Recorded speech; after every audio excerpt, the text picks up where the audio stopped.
Hello learners, welcome to this session. Today we are talking about automobile and paint industry. Among the various industries, the course is under the industrial sector, and in this course we have studied about the various types of industries and their environmental and occupational hazards. In this context, the automobile and paint industry is one of the significant industries. They have a large impact on the environment, on the people who are associated with these industries. So, in this session, we will be talking about the main causes of waste generation of automobile and paint industries, what are the occupational hazards and what are the impact of environment because of the running of these two industries. So, first of all, let us take up the automobile industries. As you all know, every family owns a vehicle today. It is no longer a luxury, but it is a necessity. In the urban areas, because of increased distances, because of the need to move people and goods, the automobile sector has grown like anything. There has been an increasing demand for the vehicles of all nature, be it a small or big, but everywhere you find there are a lot of automobiles who are plying on the road, who are carrying people, who are moving goods from one place to another, and the automobile market, as you all know, is a booming one. It doesn't ever saw the recession. It is increasing with time, and to add to it, the change in the lifestyles of the people. Because of the nature of the work, people drive more. People every day travel to far off places for their work, for other their preoccupations, and therefore this sector is a major contributor towards the economic growth. Also, we can say it has led to spurge in economy because of the ease of communication that is made possible because of the automobile industries. But however, we must also not forget that because of this sector, if proper care and proper attention has not been given, it also leads to so many types of hazards to the people who are associated with the manufacture of automobiles. While running of the automobiles also, it causes environmental pollution, and the people who are directly or indirectly related to this automobile industries suffer great health related issues. So, let us see what are those health related issues. First of all, we must understand what are the different types of industries. There are different kinds of industries. When you look around on roads, you find there are different types of vehicles moving. So, when we classify the automobiles, we divide them into basically broadly three criteria, you can say. There are the classification of automobiles is based on purpose, based on load and based on fuel. Generally asking, if we say learners, how do we classify automobiles? Normally we say on the basis of the number of wheels and the number of axles. Very common, we say it is a two-wheeler, it is a three-wheeler, it is a four-wheeler, most common classification. But when you look closely, you find that the automobiles are classified on the basis of the purpose. For example, there are passenger vehicles like buses, trains, which move large number of people from one place to another. They carry the passengers. It may be the cars also, the cabs also come into this category, which are responsible for moving of passengers, the people who are moving from one place to another for any purpose, you can say. So, they are on the basis of the purpose, the purpose of the movement. Then there are special purpose vehicles. For example, ambulance, fire brigade. So, army vehicles, they are special purpose vehicles. They are not moving people from one place to another, but they are serving a certain purpose. They come into this category. And then there are goods vehicles, which carry goods from one place to another. When you move on the road, you must have seen several vehicles, large sized trucks, which are carrying goods in them. It may be oil also, when it is being carried through roads, it also comes into the category of the goods vehicles for those trucks which are moving these different types of articles. The raw materials may be there and many things, because what we are seeing in the markets, They are also brought through several vehicles only. So, they are the goods vehicle. Then there can be classification on the basis of the load. There may be light duty vehicles and heavy duty vehicles. Light duty vehicles means your two-wheelers, your scooters, scooters, bikes, small cars, even bicycles can come into this category. They do not have much load in them. Then there are heavy duty vehicles. For example, just now I mentioned about the big sized buses come into this category. Trucks come into this category. Tractors also, they may come into this category depending upon their load. So, on the basis of the load, the automobiles can be light duty or heavy duty vehicles.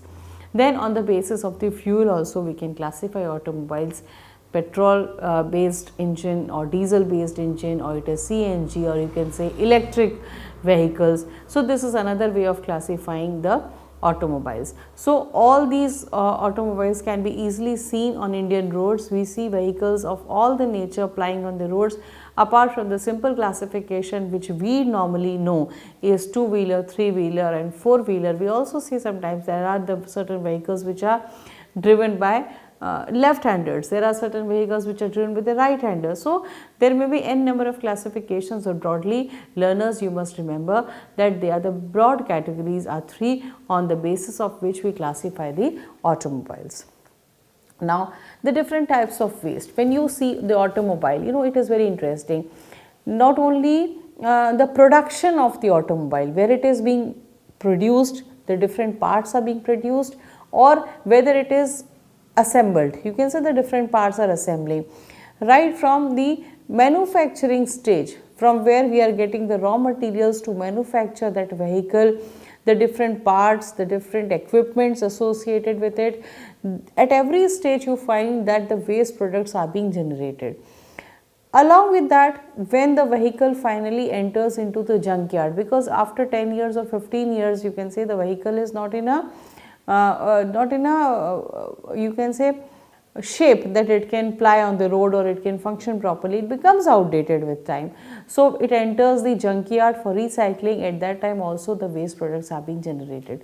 Along with that, when we are using that vehicles, it consumes fossil fuels, it leads to environmental pollution. So, a change in this systemic thinking and design for nature is very much essential for the automobile sector, because at every stage when the automobiles are manufactured to the recycling and also when it is in use, it has a lot of environmental effects.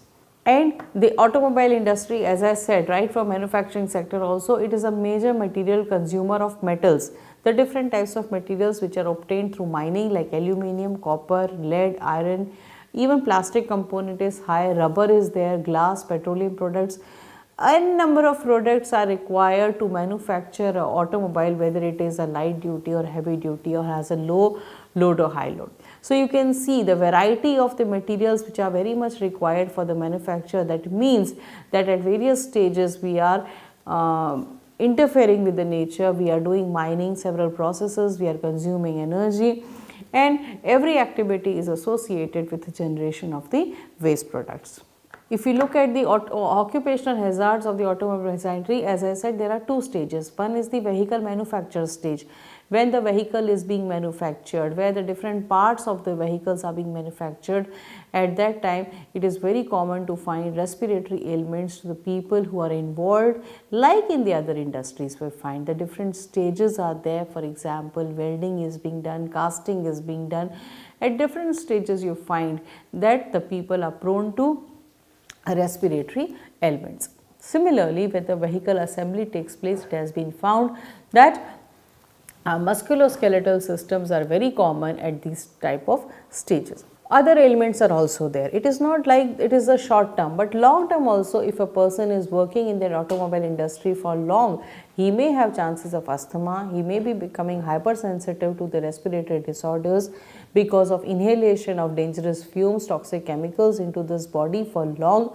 Even the cases of pneumonitis, bronchitis, lung cancer at the extreme stage may occur to the person. So, these are some of the common occupational hazards which can be found in the automobile industry.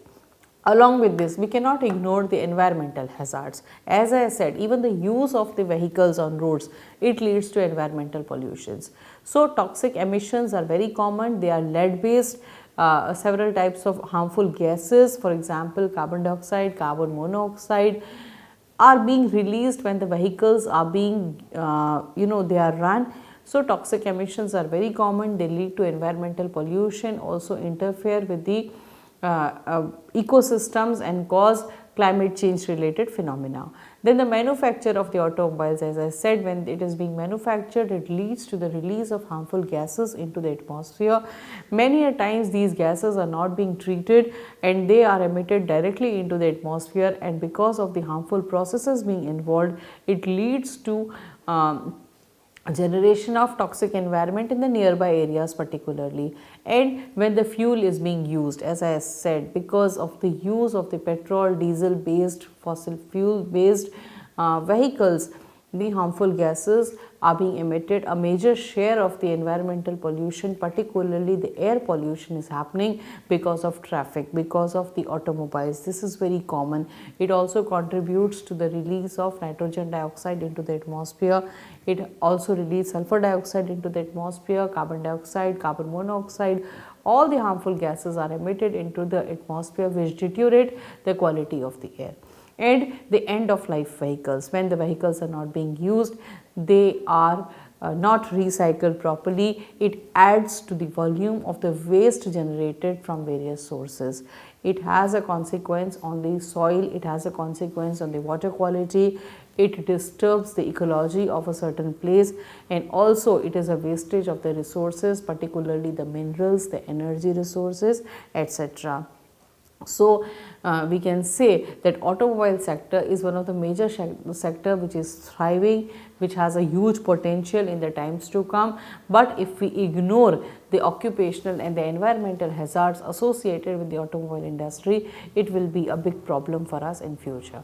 Therefore, we should see that at various stages of the automobiles, particularly the sector, right from its manufacture, how we are manufacturing, what kind of parts we are using, how we are procuring the raw materials, how it is being processed, how we are treating the harmful gases, how do we find some measures for the proper disposal of the waste, and how well we can use the automobiles for the movement of the people. But as in the present scenario, because of environmental pollution, what we are seeing is that we are moving just the vehicles, we are not moving the people. In some way we can say like that, because of the immense traffic which we are finding on our roads. So there are a lot of issues, how we can make it cost effective, how we can make it environmental friendly, what changes need to be taken for the improvement of this sector should be the main concern today. Now let us talk about the paint industry. Paint industry, as you know, has grown like anything because of the surge in the demand, the different colors. In India, we celebrate different festivals because of the different functions that we enjoy, that we celebrate. The paint and the different colors form a feature in our life. The different paint companies, they introduce color palettes regularly, and because of which there are different types of paints which are available, and these paints cater to our needs. We are also using these paints for industrial purposes also. And interesting thing is that the raw material of these paints can also be made available from the natural sources. So we have to see that what natural plant-based sources are available for the manufacture of the paints, and how petro-based derivatives, which are generally used in the synthetic paints, how can we make them more eco-friendly. So paint industry also provides a lot of colors and lot of has a influence on the environment, on the people who are associated with the paint industry. That is also very common. So let us see what are the different types of paints. There are different types of paints. You must have seen when we paint our houses, windows are being painted. The different in different markets also you see different types of paints being utilized. So basically there are oil based paints, water based paints, and powder coating. These are the three types of paints which are generally available in the market. The oil based paints, naturally, as the name indicates, they have a major share of the oil in them and are mostly used in the industries. There are solvents in this paint which are comprising of organic petroleum distillates. The water based paints are also known as the latex paints because they have a more share of water, they are less hazardous as compared to oil based paints, and they are mostly used for architectural purposes. So what I mean to say is that the paints which we see on our walls, which are being used for painting the doors, windows, the furniture which is being painted, the type of paint which you see, that is the oil, that is the water based paints. Similarly, powder coating is a dry powder. It is also very common and it does not require a solvent like in comparison to liquid paints, and it is made up of thermoplastic. It is mostly used for metal coatings in home appliances and in automobile industries. So just now we were talking, at that time you can see that how paint industry and automobile industries are related to each other. So it is in the form of the powder and it can be directly applied to the whatever the industrial or the automobile purpose for which we are using that particular paint. Now there are different types of waste which are being generated from the paint industry. Why we are using the paints and the different components of the paint? Because we want to improve the attributes of the particular material. So there are certain materials which are being added into the paints, but these attributes, when they are added, they may also pose problems in future, and these problems relate to human health and the environment, because the purpose of the addition of different types of attributes in the paints is to improve the longevity or to improve the texture or to improve the quality, you can say. So we must be very careful by using these different materials into the paints, because we have to check that what could be the environmental or the occupational hazards of these additives which are being added into the paints. Let us look at the different types of paints which are generated by this industry. There are pigments in the form of natural and the synthetic pigments. As I said, there are natural pigments also which can be obtained from different flowers and different plant-based pigments, you can say. But there are synthetic pigments also, and these pigments are basically used for giving color and glossiness to the paint. They are additives.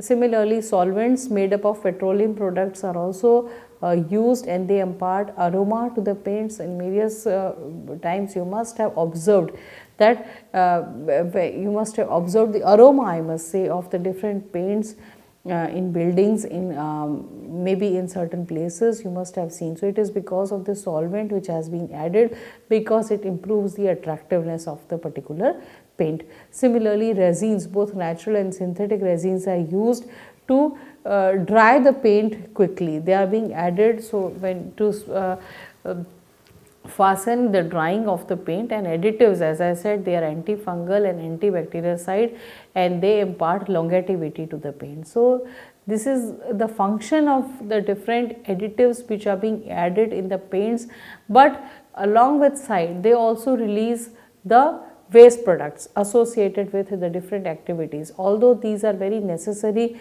for the paint industries to be added, but they are also releasing the different kinds of waste products into the soil, the water bodies, and also the air also, you can say, because lead is considered to be the main constituent of these paints, lead, chromium.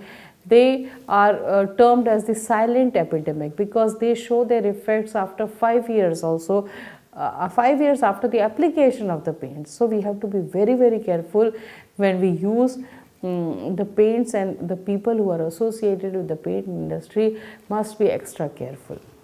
So there are different occupational hazards of the paint industries. They may be short term, like eye irritation, rashes on the skin, breathing problems. They may be coughing, short term effects, but that also results into the long term health effects, because according to WHO, it has been clearly said that people who are involved in the paint industry for long, they have a high chance of contracting cancers of various kinds. So the children also, they are very sensitive to these harmful chemicals, and most of the times volatile organic compounds are being released, and these VOCs when they are released, they react with the oxygen of the atmosphere and form smog. So smog formation is one of the most noteworthy environmental phenomena which affects the health of the people, which affects the ecology and has an impact on the plant and the animal life. The heavy metals which are being associated with the paint industries, and as I said, they include the lead, chromium, very harmful when they are even present in the trace amounts.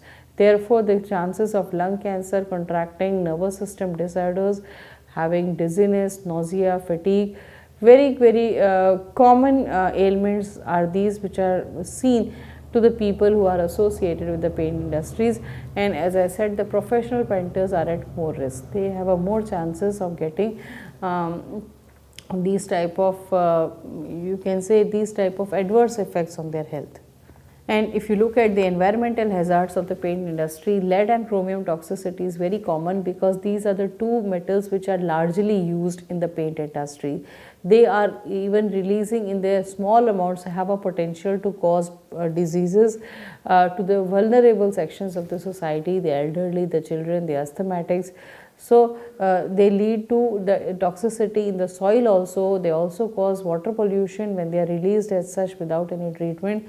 Air pollution through paint industry is very common because of the release of VOCs, that is volatile organic carbons. Because of their release and combining with other harmful gases present in the atmosphere, the smog formation is there, which affects the respiration and other activities of the people who are living in the nearby areas, who are exposed to these harmful chemicals. And indoor air pollution is the most common form of pollution which happens because of the paint industries. Other industries which we have studied in this course, they do not have that much of effect indoors, but paint industry, because we are applying it in our homes, in our offices and all the indoors, and the chemical constituents of the paints which we are using, whether it is oil based or water based, releases into the indoor environment and causes indoor air pollution. So children are at risk because the windows are painted through this, the walls are painted through these paints, and therefore when these harmful chemicals are inhaled, they cause several problems. So one of the most important concern, because the paint industry is the effect on indoor air pollution, which we must think and devise some measures to solve these problems.